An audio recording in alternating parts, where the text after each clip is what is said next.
بسم اللہ الرحمن الرحیم۔ آج اللہ کی توفیق سے سورۃ النساء کے مضامین کے حوالے سے گفتگو کرنی ہے۔ سورۃ النساء قرآن مجید کی ان صورتوں میں سے ایک ہے جن کو سیکھنے کے حوالے سے اللہ کے رسول صلی اللہ علیہ وسلم کا یہ فرمان ہے کہ جو بندہ قرآن مجید کی پہلی 7 بڑی صورتیں ان کا علم حاصل کرتا ہے وہ عالم ہے۔ شیخ البانی رحمہ اللہ ان صورتوں کے نام یہ ذکر کرتے ہیں کہ سورۃ البقرہ، آل عمران، النساء، المائدہ، الانعام اور سورۃ الاعراف، انفال اور توبہ۔ یہ وہ 7 صورتیں ہیں جو ان کا علم حاصل کر لیتا ہے، ان کو سیکھ لیتا ہے، ان کے مضامین، ان میں بیان کرتا احکام و مسائل کو سیکھ لیتا ہے وہ عالم ہے۔ یہ اللہ کے رسول صلی اللہ علیہ وسلم کا فرمان ہے۔ تو یہ اس صورت کی بھی فضیلت ہے، اور پھر اس صورت کی اور بھی کئی فضائل موجود ہیں، جیسا کہ اللہ کے رسول صلی اللہ علیہ وسلم اپنے پیارے صحابی سیدنا عبداللہ بن مسعود رضی اللہ تعالی عنہ سے کہتے ہیں کہ مجھے قرآن مجید سناؤ۔ تو عبداللہ بن مسعود رضی اللہ تعالیٰ عنہ فرماتے ہیں اللہ کے رسول صلی اللہ علیہ وسلم آپ پر تو قرآن نازل ہوتا ہے۔ نبی علیہ السلام فرماتے ہیں میں اپنے علاوہ سے قرآن کو سننا پسند کرتا ہوں۔ تو انہوں نے پھر یہ سورۃ النساء کی تلاوت کی۔ جب اس آیت کریمہ پر پہنچے فَكَيْفَ إِذَا جِئْنَا مِن كُلِّ أُمَّةٍ بِشَهِيدٍ، تو رسول اللہ صلی اللہ علیہ وسلم نے کہا بس رک جاؤ۔ عبداللہ بن مسعود فرماتے ہیں کہ میں نے اللہ کے رسول صلی اللہ علیہ وسلم کو دیکھا آپ آنسو بہا رہے تھے۔ قرآن مجید کی یہ سورہ مبارکہ سن کر اللہ کے رسول صلی اللہ علیہ وسلم آنسو بہاتے تھے۔ اور اس صورت میں اللہ تبارک و تعالیٰ نے یہ صورت جب غزوہ احد اور اس کے بعد کے واقعات میں بہت سے لوگ صحابہ کرام شہید کر دیے گئے، احد میں ہی 70 صحابہ شہید ہوئے، تو اب مسئلہ تھا ان کی بیویوں کا جو بیوہ ہو گئیں اور ان کی جو اولاد بچیاں ہیں ان کی پرورش، ان کے نکاح اور ان کے حق مہر، اس کی بڑی ذمہ داری تھی۔ تو اللہ تبارک و تعالیٰ نے اس سورہ میں سورۃ النساء میں عورتوں کے متعلقہ احکام و مسائل کو خاص طور پر بیان کیا۔ اللہ تبارک و تعالیٰ نے اس کے آغاز کی آیت میں انسانوں کو یہ بتایا ہے کہ تم سب انسان مرد اور عورت ایک ہی نفس سے پیدا ہوئے ہو۔ یہ جو رشتہ ہے تمہارا انسانوں کا یہ اتنا گہرا ہے کہ تم ایک ہی جان سے پیدا ہوئے ہو۔ پھر اس سے اللہ رب العالمین نے مرد بنائے، عورتیں بنائیں، فرمایا اپنے رب سے اس معاملے میں ڈرنا ہے، رشتہ داروں کے حوالے سے اللہ سے ڈرنا ہے۔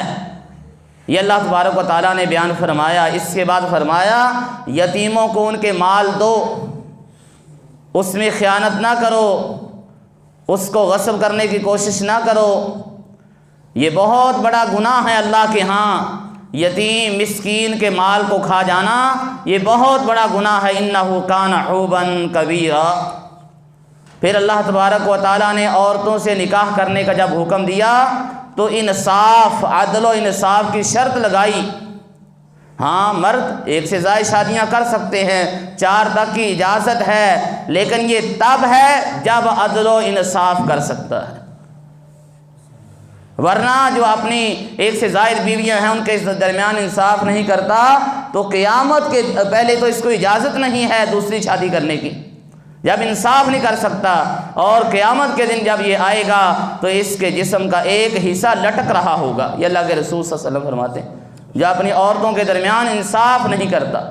پھر اللہ تبارک و تعالیٰ نے یتیموں کے مال کی حفاظت اس کے بارے میں قوانین دیے کہ جو بندہ کسی یتیم کی کفالت اپنے ذمے لیتا ہے اس کے مال کی حفاظت کرنا اس کی ذمہ داری ہے۔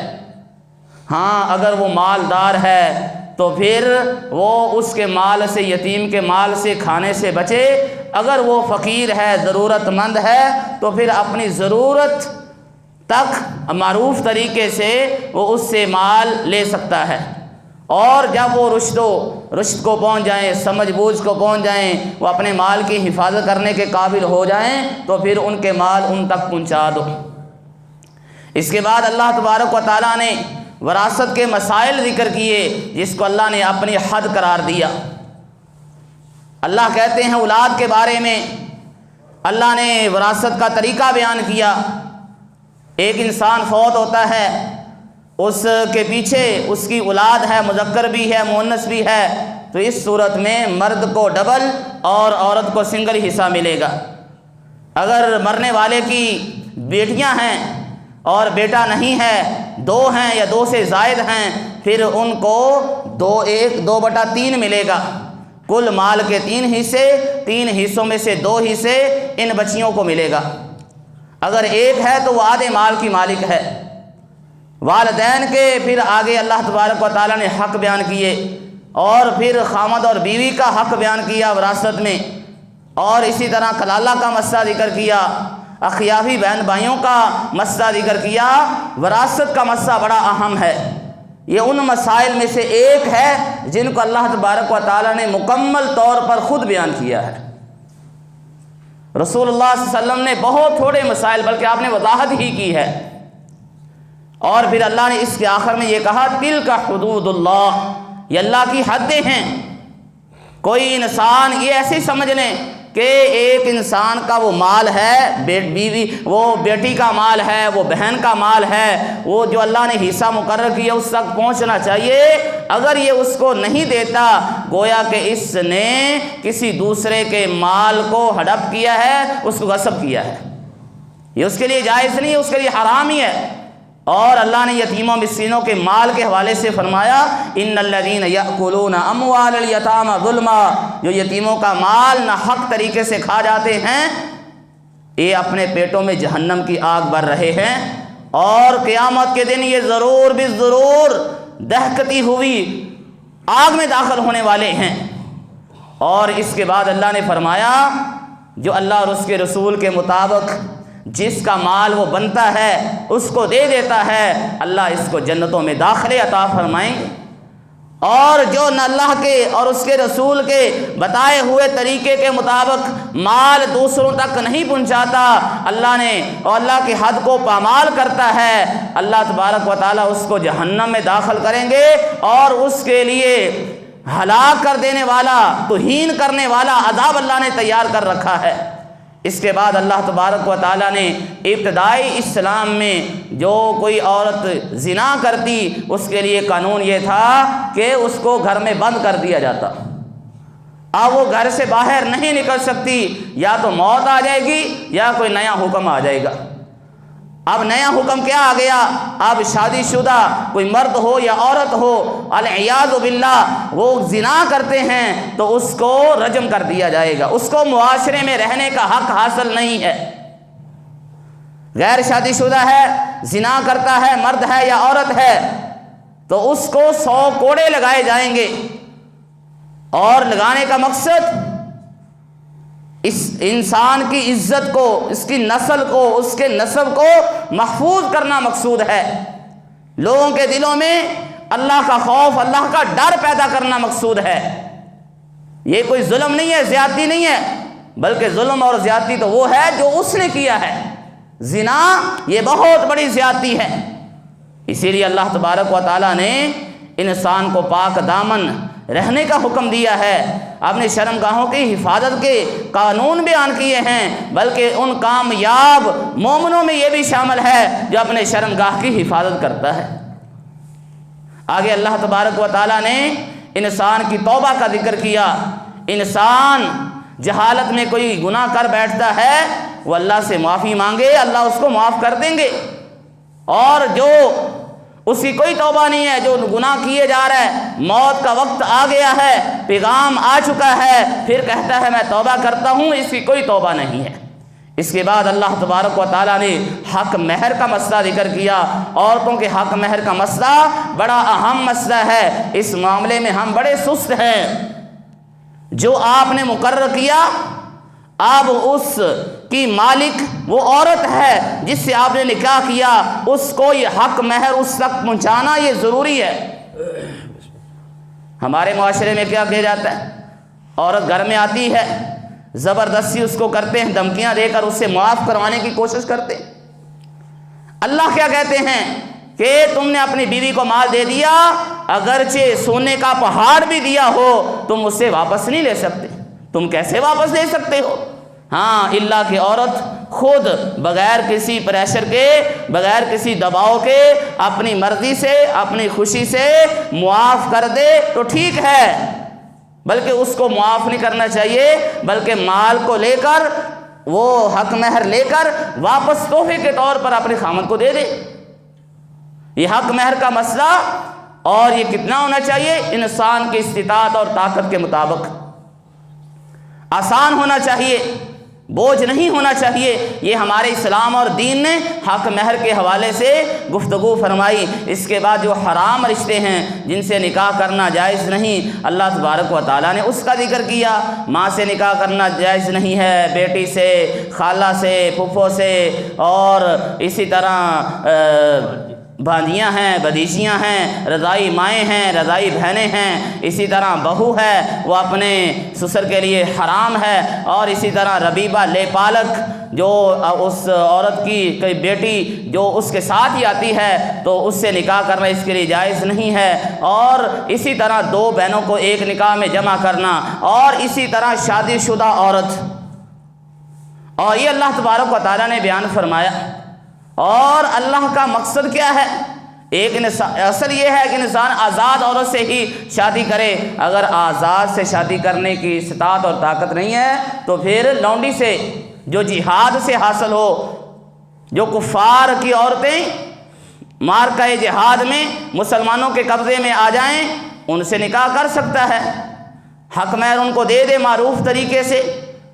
کیوں؟ تاکہ انسان، یہ اس کے لیے ہے جو گناہ سے بچنا چاہتا ہے، اپنے آپ کو پاک دامن رکھنا چاہتا ہے۔ نکاح اس کے لیے ہے، نکاح کا مقصد یہ ہے کہ انسان کی پاک دامنی کا یہ ایک بہترین ذریعہ ہے۔ اللہ کے رسول صلی اللہ علیہ وسلم نے فرمایا، یا معاشر الشباب من استطاع منکم الباء فلیتزوج فانہ اغض للبصر واحسن للفرج۔ اللہ کے رسول صلی اللہ علیہ وسلم فرماتے ہیں، نوجوانوں، نکاح کی طاقت ہے، نکاح کرو، یہ آنکھوں کی کو جھکانے والی چیز ہے، شرمگاہ کی حفاظت کا بہترین ذریعہ ہے، یہ تسکین ہے، یہ اللہ نے تسکین اس کو قرار دیا، سکون اور اطمینان کا ذریعہ قرار دیا، گناہوں سے بچنے کا ذریعہ قرار دیا۔ اس کے بعد اللہ تبارک و تعالیٰ نے مال اور معیشت، اس کے حوالے سے یہ قانون دیا کہ تم باطل طریقے سے ایک دوسرے کو مالوں کو نہ کھاؤ، ہاں تجارت کرو، رضامندی سے ایک دوسرے سے لین دین کا معاملہ کرو،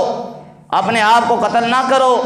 اللہ تبارک و تعالیٰ نے اس کے بعد خامد کو، مرد کو اللہ نے نگران بنایا ہے عورتوں پر، اس کو فضیلت دی ہے، کیونکہ اس کی ذمہ داری کمانا ہے، مال خرچ کرنا ہے، گھر کے معاملات کو چلانا ہے۔ عورت کی یہ ذمہ داری ہے وہ گھر کی چار دیواری میں رہ کر اور باپردہ اور معاشرے میں رہ کر وہ اپنا کام کرتی رہے، نیک ہونی چاہیے، فرما بردار ہونی چاہیے، اپنی شرمگاہ کی حفاظت کرنے والی ہونی چاہیے۔ بلکہ اللہ کے رسول صلی اللہ علیہ وسلم کی کیا ہی پیاری حدیث ہے، نبی علیہ عورت کے لیے بڑی آسان ہے جنت، فرمایا عورت 5 کام کر لے، اللہ اس کو 8 دروازوں کے جنت کے اس کے لیے کھول دیتے ہیں۔ 5 نمازیں پڑھ لے، رمضان کے روزے رکھ لے، شرمگاہ کی حفاظت کر لے، اپنے خامد کی عدم موجودگی میں اس کے مال کی حفاظت کرنے والی ہو، اس عورت کو کہا جائے گا جنت کے 8 دروازے کھلے ہیں، جس دروازے سے جنت میں جانا چاہتی ہے چلی جا، بڑی آسان ہے۔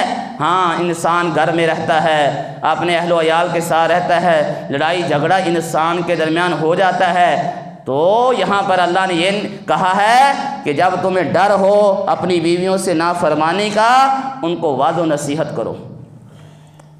وعظ و نصیحت سے درست نہیں ہوتی، ان کے بستر الگ کر دو، اس سے درست نہیں ہوتی، مار پیٹ کرو۔ نبی علیہ السلام نے فرما دیا مار پیٹ کیسی ہونی چاہیے؟ ایسی کہ جو ہڈی کو نہ توڑے، زخم نہ لگائے۔ یعنی ہمارے معاشرے میں عجیب و غریب معاملہ ہے، عورت کو مارتے ہیں ایسے جیسے جانوروں کو پیٹتے ہیں، اسلام اس کی قطعاً اجازت نہیں دیتا، چہرے پر مارنا بالکل جائز نہیں ہے، اس کی ہڈی کو توڑنا اللہ نے اس سے روکا ہے، رسول صلی اللہ علیہ وسلم نے اس سے روکا ہے، عورت کو زخم لگانے سے روکا ہے۔ ہاں، مار پیٹ سے بھی کام نہیں چلتا، عورت کی طرف سے اور مرد کی طرف سے ایک قاضی مقرر کر لیا جائے، وہ صلح و صفائی کروائیں۔ ہاں اگر ان سارے کام کرنے کے باوجود بھی عورت بد چلن ہے، عورت بد زبان ہے، عورت کے ساتھ مزید اگر یہ رہتا ہے، اللہ کے دین پر چلنا مشکل ہے، تو پھر اس کو طلاق کا حق حاصل ہے۔ اگر یہی کام مرد میں موجود ہیں، وہ بد چلن ہے، بد زبان ہے، عورت کے پاس اختیار ہے، وہ خلا لے سکتی ہے۔ جتنا حق مہر اس نے لیا تھا وہ واپس کر دے تو وہ اس سے فارغ ہو جائے۔ یہ اللہ نے رشتوں کو قائم رکھنے کے لیے اصول دیے ہیں۔ پھر اللہ تبارک و تعالیٰ، ظاہر انسان معاشرے میں رہتا ہے، انسان کے پڑوسی ہیں، انسان کے والدین ہیں، یتیم مسکین بھی باہر رہتے ہیں اور دوست احباب بھی رہتے ہیں، فرمایا ان کے ساتھ بھی حسن سلوک سے پیش آؤ۔ اس کے بعد اللہ تبارک و تعالیٰ نے مال کے حوالے سے، امانتوں کے حوالے سے فرمایا یہ بڑا مسئلہ ہے، امانت کو اس کے اہل تک پہنچا دو، عدل و انصاف سے کام لو۔ جب تمہیں کوئی حکم سونپا جائے تو اس میں عدل و انصاف کو ملحوظ خاطر رکھو۔ ان اللہ نعم یعظکم بھی، یہ اللہ تمہیں بہت اچھی نصیحت کرتے ہیں۔ اس سورہ مبارکہ میں اللہ تبارک و تعالیٰ نے اپنے 40 سے زیادہ ناموں کا ذکر کیا ہے۔ کبھی سمیع ہے، عزیز ہے، حکیم ہے، وہ بصیر ہے، وہ خبیر ہے، کئی اللہ کے ناموں کا ذکر ہے۔ اسی آیت کریمہ میں جہاں پر امانتوں کو ان کے اہل تک پہنچانے کی بات ہوئی، فرمایا اس کے آخر میں ان اللہ کان سمیعا بصیرا، اور آگے اللہ تبارک و تعالیٰ نے اللہ اور رسول کی اطاعت کا حکم دیا۔ حکمران جب تک دین اور پر چلتے ہیں، دین کے خلاف بات نہیں کرتے، ان کی باتیں مانتے رہو۔ ہاں ان کی وہ بات نہیں ماننی جو اسلام اور دین کے خلاف ہے، وہ نہیں مانتی، اور نہ ہی اس کی وجہ سے کہ ان کے ہاتھ سے اپنی بیعت کا ہاتھ پیچھے بھی نہیں کرنا، ان کی اطاعت کرتے رہو۔ ہاں اختلاف ہو جائے تو پھر اختلاف کا حل یہ ہے اللہ اور اس کے رسول کی طرف رجوع کرو۔ اللہ کی طرف رجوع کا مطلب، لوٹنے کا مطلب، اللہ کی کتاب میں دیکھو۔ رسول کی طرف لوٹنے کا مفہوم یہ ہے اللہ کے رسول صلی اللہ علیہ وسلم کی صحیح حدیث ڈھونڈو۔ اگر تم واقعتاً اللہ پر، آخرت پر ایمان لاتے ہو تو تم ایسا ہی کرو گے، یہ تمہارے لیے بہتر ہے۔ اس کے بعد اللہ تبارک و تعالیٰ نے یہ مسئلہ ذکر کیا، جو اللہ اور اس کے رسول کی اطاعت کرتا ہے اللہ اس کو انعامات سے نوازتے ہیں۔ اللہ اس کو نبیوں کا ساتھ دے گا، صدیقین کا ساتھ دے گا، شہداء کا ساتھ دے گا، نیک لوگوں کا ساتھ دے گا۔ اس کے بعد اللہ تبارک و تعالیٰ نے جہاد کے مسائل کا ذکر کیا، قتل کے مسائل کا ذکر کیا، اور آخر میں اللہ تبارک و تعالیٰ نے یہودیوں کی کرتوتوں کو ذکر کیا۔ یہودی کیا کرتے تھے؟ اللہ نے جو وعدہ کیا اس وعدے کو توڑتے تھے، اللہ کی آیات کا انکار کرتے تھے، وقتلہم الانبیاء بغیر حق، نبیوں کو قتل کرتے تھے، اور یہ کہتے تھے وقولہم قلوبنا غلف، ہمارے دل جو ہیں پردوں میں ہیں۔ اللہ نے کہا نہیں، بلکہ اس پر تو اللہ تبارک و تعالیٰ نے مہر لگا دی ہے، اور یہ اپنے نبی حضرت عیسیٰ علیہ السلام کو قتل کرنے کے لیے تیار ہو گئے، یہ یہودی۔ اللہ تبارک و تعالیٰ نے، یہ ہے مسلمانوں کا عقیدہ کہ اللہ تبارک و تعالیٰ نے عیسیٰ علیہ السلام کو زندہ آسمانوں پر اٹھا لیا۔ وہ اللہ کے پاس، وہ اللہ آسمانوں پر ہیں، اللہ نے اپنی طرف اٹھا لیا۔ ان کی جگہ پر جو خیانت کرنے والا تھا، لوگوں کو بتانے والا تھا عیسیٰ علیہ السلام اس مکان میں ہیں، اللہ نے اس پر وہ شبیہ ڈال دی، وہ قتل ہو گیا۔ عیسیٰ علیہ السلام زندہ ہیں، قیامت کے قریب آئیں گے۔ اس کے بعد اللہ تبارک و تعالیٰ نے یہودیوں کے عقیدے کا رد کرتے ہوئے کہا، وہ کہتے ہیں 3 الہ ہیں۔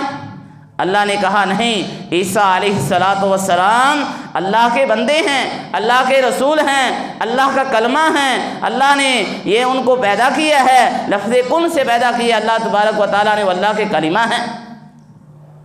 اور عیسیٰ علیہ السلام کے بارے میں خود بیان کیا اللہ تعالیٰ نے کہ عیسیٰ علیہ السلام خود کو اللہ کا بندہ کہلانا، اس میں کوئی آر محسوس نہیں کریں گے، کیونکہ وہ ہیں ہی اللہ کے بندے، اللہ کی بندگی کرنے والے۔ وہ اللہ نہیں ہیں، وہ اللہ کا جز نہیں ہے، اور اسی طرح فرشتے بھی اللہ کا بندہ ہونا اس سے عار محسوس نہیں کریں گے۔ ہاں جو بندہ تکبر کرتا ہے، عار محسوس کرتا ہے کہ میں اپنے آپ کو اللہ کا بندہ کہوں، اس کے لیے اللہ نے عذاب تیار کیا ہے۔ پھر دوبارہ اللہ تبارک و تعالیٰ نے وراثت کا مسئلہ دوبارہ ذکر کیا اس سورت کے آخر میں، سورۃ النساء کے، اور ساتھ اللہ نے یہ بیان کیا یبین اللہ لکم ان تضلوا۔ اللہ یہ مسئلے دوبارہ کیوں بیان کر رہا ہے کہ کہیں تم گمراہ نہ ہو جاؤ۔ ان مسائل کو اچھی طرح سمجھ لو۔ واللہ بکل شیء علیم، اللہ ہر چیز کو بخوبی جاننے والے ہیں۔